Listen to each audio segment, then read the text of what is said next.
Good morning, everyone. Welcome to the Mayday Network. I am Michelle Kinney. I'm here with Julie Roginsky. This is the Daily Dispatch.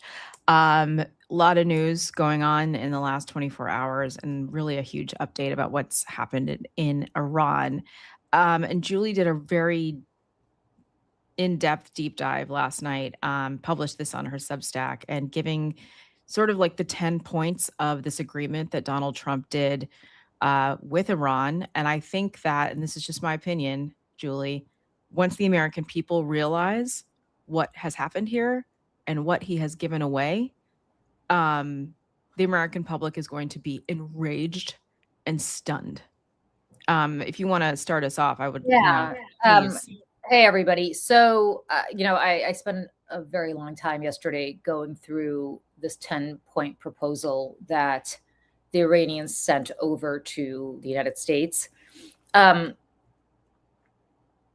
want to just start off by saying the only thing worse is what Trump was going to do or threatening to do, which is, as he said, and I quote here, he was going to, he threatened Iran by saying that a whole civilization will die tonight, never to be brought back again. The only way to do that is through nuclear war. There's no other way. I mean, you can bombard and kill all of them, but the only way to not bring a civilization back is to make Iran uninhabitable permanently. And the only way to do that is through nuclear weapons. So to vaporize them, essentially. Right. So what he was basically suggesting is that he was going to nuke Iran. Obviously, that was the worst case scenario. So we could be thankful that didn't happen. But the second worst case scenario is what Trump actually did. Because in the span of several hours yesterday, from talking about that to giving Iran not just everything it could have wished for, but much, much more. And the reason for that is that Iran sent over a 10-point proposal, a framework. And Trump said on Truth Social, he said that effectively, this is what he said. He said, this is a framework, a workable basis on which to negotiate this framework. And then he said, all of the various points of past contention have been agreed to between the United States and Iran, but a 2-week period will allow the agreement to be finalized and consummated. Consummated is a very weird word to use. But anyway, Newer News, which is a Iranian regime outlet, published this 10-point framework. And I want to go through it, Michelle, one by one, because it is going to make people's head explode. So the first point is the U.S. must fundamentally commit to guaranteeing non-aggression. Okay, fine. That, of course, would be the predicate for any permanent ceasefire, as I wrote. And, okay. But notice that it's just Iran just the United States that's committing to non-aggression. Iran has been an aggressor over and over and over again. There are dead Americans and others all over the world that are dead because of Iran. Iran's not committing to anything. It's just the United States is committing to non-aggression. And the reason Iran's not committing to anything is that the United States and Israel both stopped bombarding Iran yesterday. Iran kept going. So Iran kept attacking the UAE. They kept attacking Israel. They did not stop. We stopped. They did not stop. Apparently, that's okay. All right.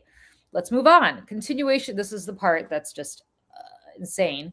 Continuation of Iran's control over the Strait of Hormuz. Until this war, the Strait of Hormuz is an international waterway. And unlike the Panama Canal, which was man-made and dug by Americans, and unlike other man-made waterways, and I'm thinking, you've got the Suez Canal in Egypt, again, that is a man-made canal. Those take a fee because of all the work that went into digging them up. The Strait of Hormuz is a natural waterway, and there is something called the United Nations Convention on the Land of the Law of the Sea, which 171 nations and the EU have signed Notably, we did not and Iran did not. But it basically prohibits with interfering with ships passing through the strait. And what Iran now has said is that it will take $2 million per ship, and they will not just take that money, but they will effectively split it with Oman. And that's a shakedown, friends. That's going to come back to you and me and to everybody else, because this is oil, this is fertilizer for food. I mean, the global price of everything will go up, because it's not like these shipping companies are not going to pass it on to whoever has the cargo, and then whoever has the cargo is not going to pass it on to us. Right. What's interesting is that Trump today told Jonathan Karl, and I want to be very precise about what he said.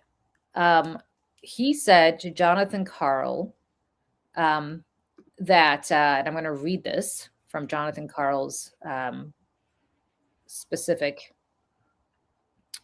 hold on one second. This is what Jonathan Karl said. This morning I asked, Jonathan Karl of ABC News, this morning I asked President Trump if he's okay with the Iranians charging a toll for all ships that go through the Strait of Hormuz. He told me there may be a joint U.S.-Iran venture to charge tolls. We're thinking of doing it as a joint venture. It's a way of securing it, also securing it from lots of other people. It's a beautiful thing. What? We are now in business with the Iranian regime. Like, he suggested, I mean, do you remember when Obama, from a position of strength, effectively said that he was going to, well, I mean, the Iranian nuclear program was stopped when Obama was in office. And nobody died, and there weren't any, like, you know, it's, the Republicans went nuts saying that Iran was delivering, you know, the United States was delivering pallets of cash to the Iranians and so on and so forth. We are going to enrich this regime beyond its wildest dreams. Yeah. And just as soon as they start charging a toll for international waterways, guess who else is going to start doing that? Everybody else. So the price of everything is going to skyrocket. Yep. Skyrocket. I cannot describe to you what a disaster this is. It is just insane. It is. It's like, if you were working for the Iranians, he could not have come up with a better idea. For sure. Well, and that's where I start to wonder. Like, Donald Trump doesn't do anything that doesn't benefit him in some way. Of course. Right? So my question is, other than just being like, I don't want to deal with this anymore. I'm bored and it's making me unpopular. So there's that part of this, but also, like, what's the other part of this that he is getting out of this? Because he doesn't just do stuff. And the other part of this too is, you know, the Iranians were plotting to take him out at one point. And he signed an executive order last year that said, if the Iranians are to assassinate me, the American military is to obliterate the country. So, what? And then the Financial Times just scooped that Iran is demanding $1 per barrel of oil passing through the Strait of Hormuz, and it wants to be paid in crypto. There it is. And I just want to be clear, 1/5 of the world's oil passes through the Strait of Hormuz. So we are now, why is Iran negotiating for a position of strength, first of all? Like, what the hell? Unless they, I mean, I don't know. I just, and, you know,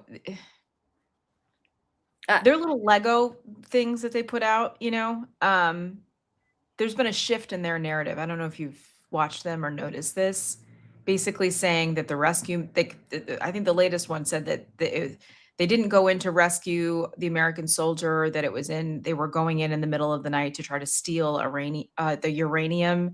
There's like a bunch of other stuff that they put out there, basically saying that the United States government is lying about what has happened. Now, again, this is Iran. Who knows? about what's true and what's not, but I don't believe either side in this scenario. There was another one that said basically that the United States left some of our military to die in this quote unquote rescue mission that wasn't a rescue mission. The end of it is a little Donald Trump Lego person surrounded by 6 coffins with the American flag laid over them. I'm like, well, I don't know what is going on here. I don't know what is true. I don't know what has happened. And I don't think any of us are going to know, at least for a little bit, what's happening. And there's just more to this. There has to be. There has to be. And let me just say this. Let's keep going here because it just gets worse and worse. Yeah. Right. So number 3, acceptance that Iran can enrich uranium for its nuclear program. What? Yeah. What? Yeah. Mm-hmm. I was under missile fire in Tel Aviv in June because the Israelis decided that Iran and the United States could not have a nuclear program. It could not enrich uranium. Mm-hmm. They've consistently said so. Yeah. The whole reason for us ostensibly to go in there was to enrich, I mean, I don't know, was it to get rid of their nuclear program? Was it to bring democracy to Iran? Was it regime change? None of that has happened. In fact, we're now working hand in glove with this Iranian regime. Mm-hmm. And I'm going to say this, if Iran is allowed to enrich uranium and have a nuclear program, the entire Middle East is going to go nuclear. Saudi Arabia, Egypt, all of these countries are going to start to develop their own nuclear program. And let me just say this, they are 30 seconds away from being run over by a bunch of anti-American zealots. As awful as the Saudi ruling family is, and they are terrible, they are at least our allies, and I use that word in quotations. Yeah. Egypt is a repressive regime that is our ally because we spend a shitload of money. I mean, aside from Israel, nobody gets more foreign aid than Egypt. But if you remember the one time they had a democratic election, the Muslim Brotherhood won, which is basically an offshoot of, Hamas and the Muslim Brotherhood are the same thing. Different. So you're going to have nuclear powers that can potentially be run over by a bunch of really, really awful zealot radicals. We are going to be so close to nuclear war. Oh, yeah. And if Iran is allowed to enrich its uranium, which has been the talking point since day one of why we were doing this. But not because Iran is going to deploy, because it's going to make everybody else suddenly become a nuclear power. And then all bets are off. Yeah. You have failed look, Pakistan is basically a failed state that's a nuclear power right now, which nobody talks about. You're going to have a bunch of failed states that are going to be nuclear powers. Yep. And the thing that, I mean, just, you look around at all these dumbass doorknobs surrounding Donald Trump, and I'm like, this is all happening because of Jared Kushner, Steve Witkoff, his 2 dumbass kids, Donald Trump's dumbass kids, Pete Hegseth, who all stand to profit from all of this in some way, somehow. At what cost? The obliteration of the planet? Yeah. Okay. Number 4, removal of all primary sanctions on Iran. We have had sanctions on Iran since 1979, right? And since Jimmy Carter. And I'm not going to go through all the sanctions that we have, other than to say that if we get rid of these sanctions, there's going to be a windfall for the Iranian regime that will allow them to proliferate and fund terrorist activities all over the world. Right. In ways that we cannot even begin to imagine. And they already are like the world's largest, funder of terrorism, right? I mean, the Iranian regime. They're also horrible money launderers. They're also allied. Right. They're also tremendously allied with Russia. Yeah. I mean, China.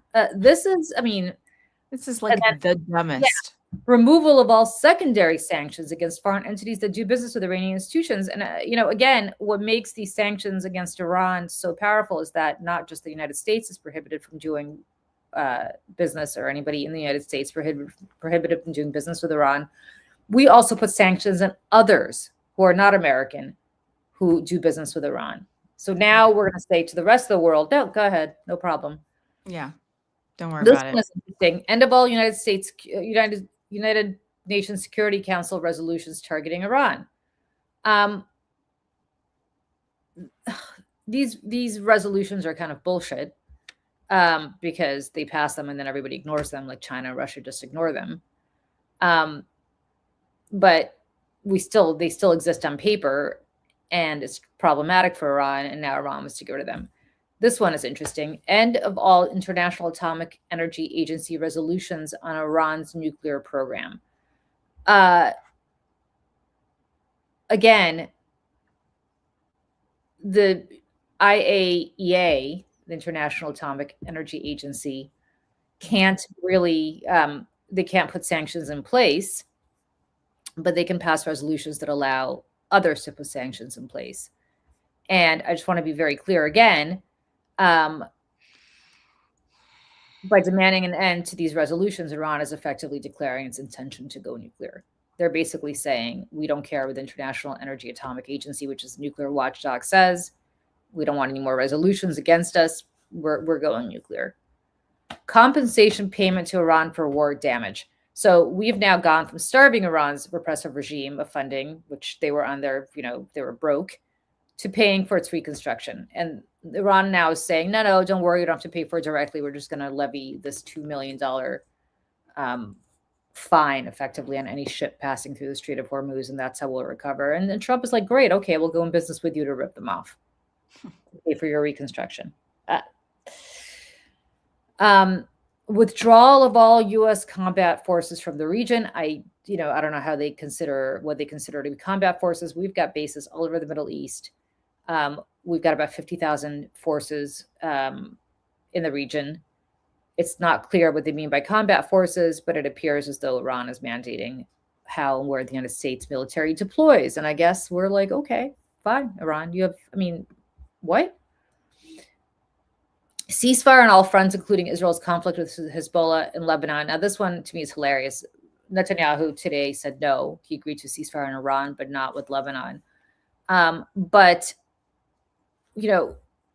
did he not know who he was getting to business with Trump? Because none of these people ever listen. Because what's going to happen is that Trump is going to tell Netanyahu to cut it out. Yep. Because he's going to blame Netanyahu for getting him into this, because Netanyahu showed up in February and persuaded Trump to go all in. Gave him a stupid little fake award and like, Mr. President, Mr. Trump, blah, blah, blah. Yeah. Like, these people never learn, whether it's world leaders, whether it's the dumb people in his orbit, or Pam Bondi or Kristi Noem, or like any of these people. They never learn.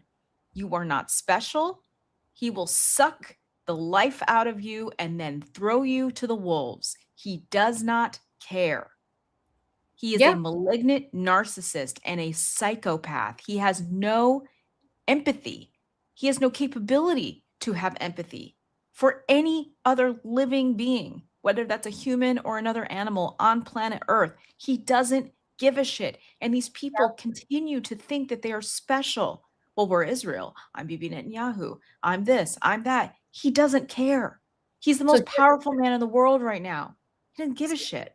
So here, well, sort of. I think Iran just showed up as powerful. But here's what's going to happen. What's going to happen is that he's going to get pissed off because everybody's going to be critical of him. He's going to blame Netanyahu for dragging him into this. He's going to tell Netanyahu to get the hell out of Lebanon and to stop with the shit in Gaza, or else he's going to cut off funding. Israel's going to have no choice but to do that. And you know what? You reap what you sow. And I say that as somebody who is a strong supporter of the state of Israel, though a deep opponent of its military and not military, of their civilian leadership, not military. I apologize. Of their leadership, but this will be the comeuppance that Netanyahu deserves, because he was going to go. He has an election coming up, and he was going to go into his election this year saying the following: I dismantled Hamas, which he did not. I dismantled Hezbollah in Lebanon. He has not. And I dismantled Iran and the threat from the Iranian regime, which he has not. But that was going to be how he was going to stay in power, despite the fact that he's been around way too long. He's deeply corrupt. He's under indictment. With a He, small percentage of yeah, support, like the way he, that their elections are set up, right? he has allied himself with the worst, most awful people on earth in order to stay in power. But this was how he was going to make the argument. And sorry. So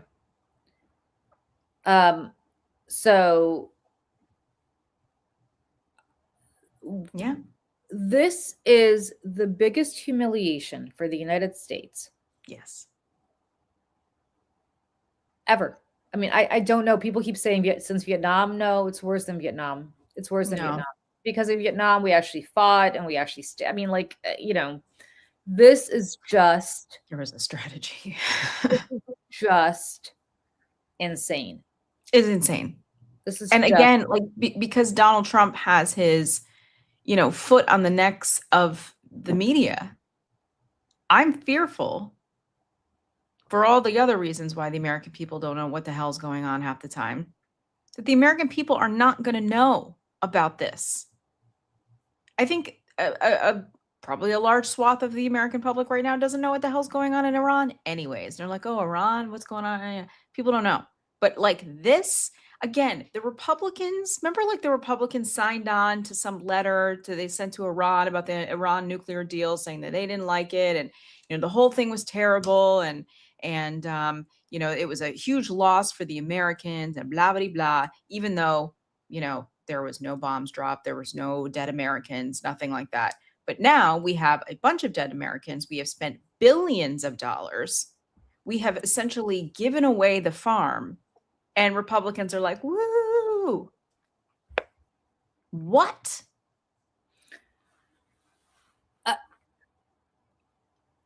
They continue to get away with this. It's a cult. It's a cult. But what they're not going to get away with this is when listen, oil's not coming down anytime soon. Yeah. And the price of your food is not coming down anytime soon because it's going to take a really long time, years, for Gulf states to effectively reconstruct all the damage that's been done to their oil infrastructure. Yeah. Yeah. And listen, this is again where I come back to, we talked yesterday about how our nervous systems and human beings are not meant to live like this, like under this kind of chaos and uncertainty day in, day out, year after year. We are victims of abuse. We are being abused by Donald Trump and the people around him. This is abuse. And, this is where I look to the American people who knew what they were getting into. We knew who Donald Trump was, what his bottom line was, what he does to women. Now we know what he's done to children, what kind of person and character he has. That's why character is so important when we're electing people, because it goes into, the decisions that they make and how they see the world. And for the people who voted for Donald Trump one time, two times, especially the third time, this is not going to be a footnote in your life. Oh, I voted for Donald. No, this is who you are. You chose this. And this is why, I understand we have to, allow these people back in and blah, blah, blah. And we have to, and I agreed with that to an extent. However, it is a flashing red light for these people and the judgment of the American people to allow this to happen. And to just kind of just go on living. What we have done here is irreparable harm to not just the United States, but the Western democracy at large. It's disgusting and horrifying. I don't know what else to say. Yeah, I mean, you're absolutely right. And this whole situation is just malignant. It is absurd. And I keep saying the only other alternative, of course, is if he had gone through with it. Mm-hmm. But he's going to be sending love letters to Iran very soon, the same way he was to Iran. He's going to be in Tehran before this administration's out, he's going to be in Tehran, and all of his supporters are going to be applauding and saying, "Isn't this great? He's brought peace to the Middle East." And what did the people of Iran, by the way, that were like, oh, God bless the people of Iran, or the Iranian regime was murdering tens of thousands of people, turning off the internet so no message or any sort of communication could come out while they were carrying out mass murder of their own people. What's going to happen to those people? What's going to happen to them? Because now they have a more powerful regime with more money and more resources to torture them further. And this is where, you know, at the beginning of this, there was a lot of, you know, chatter in that community. It's like, you know, oh, you know, the Iranians want this, and it's, you know, which I understand, like, how bad do things have to be for you to want the Americans to come in and start bombing the shit out of you? Like, I get it. But now, again, like, this is where I'm like, how do people not realize who you are dealing with? He doesn't care. He doesn't care. And these people, like, more people are going to die and suffer. Yeah. I mean, and the women of Iran, I mean, like, I can't even. I just want to say this. I want to cry. The thing that nobody's focused on Venezuela is after he got rid of Maduro but left Delcy Rodriguez in there, all the anti-Maduro people, they cracked down on them even harder. All these pro-democracy people in Venezuela, which the American media does not pay attention to, they cracked down on them worse after Trump went in there than before. What do we think is going to happen in Iran now? And if you ask, well, what's the alternative? What could we have done? We didn't need to begin this in the first place. We didn't need to go start, quote unquote, regime change. None of it. We suck at regime change. We've tried it before many times. It fails. Every time. Every time. The only time we successfully did regime change was World War II. And that was a 4-year war. Yeah. Millions of lives lost. There was a lot of countries involved. Like, it wasn't just us going in on a whim. Yep. You know, and this is again where like the market manipulation stuff coming in too. You know, where he says one thing, the price of this goes up. He says another thing, the markets go berserk. That is to benefit himself and everybody around him as well.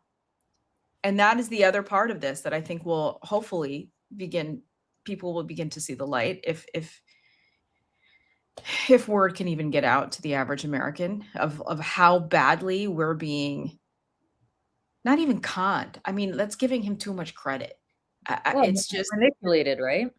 Yeah. Yeah. And it's like when the average American person is struggling to fill up their car, and Donald Trump and his family are making billions while they lie to you, kill people, take, you know, what's going on with our veterans. Hundreds of thousands of veterans have now lost their homes because of cuts to, you know, part of the I forget exactly what it is, the veteran loan situation where a bunch of people have foreclosed on their homes because we care so deeply about our military. Ooh. Well, you see these rich little snots, Donald Trump Jr. and Eric Trump, who've done nothing, worked for nothing their whole lives, and they are richer than shit. Yeah. By breaking laws and being unethical and watching people die. They've gotten rich on it while the rest of us suffer. Yeah. And Maggie Haberman and Jonathan Swan, who are writing a book, came out of I didn't know that yesterday to have a story in the Times, which was very interesting. They obviously had a bunch of people who were in the meeting with Netanyahu and subsequent meetings leading up to the war in Iran, and they wrote a TikTok of what was going on and how they got there. And Netanyahu shows up in early February, mid-February, presents this bullshit plan to Trump about how this was going to be accomplished in 5 minutes, and we're going to take them out, and there's going to be regime change, and don't worry about the Strait of Hormuz because they're going to be too weakened to even do anything. He leaves. the head of the CIA, John Ratcliffe, Marco Rubio, both tell Trump this is bullshit, right? The next day, they have a meeting, just the American side, where they basically say, this is bullshit. This will not happen. J.D. Vance flies in from Azerbaijan to say, I oppose this war or whatever. And Trump goes ahead anyway. What's interesting is that they're all leaking to the Times, effectively saying, no, we weren't part of this. We don't want right. Well, they're trying to CYA covering CIA. Let me say this. I think this actually makes them look worse because not one of those fucking people, not one, was willing to resign over this publicly. Yep, cowards, all of them.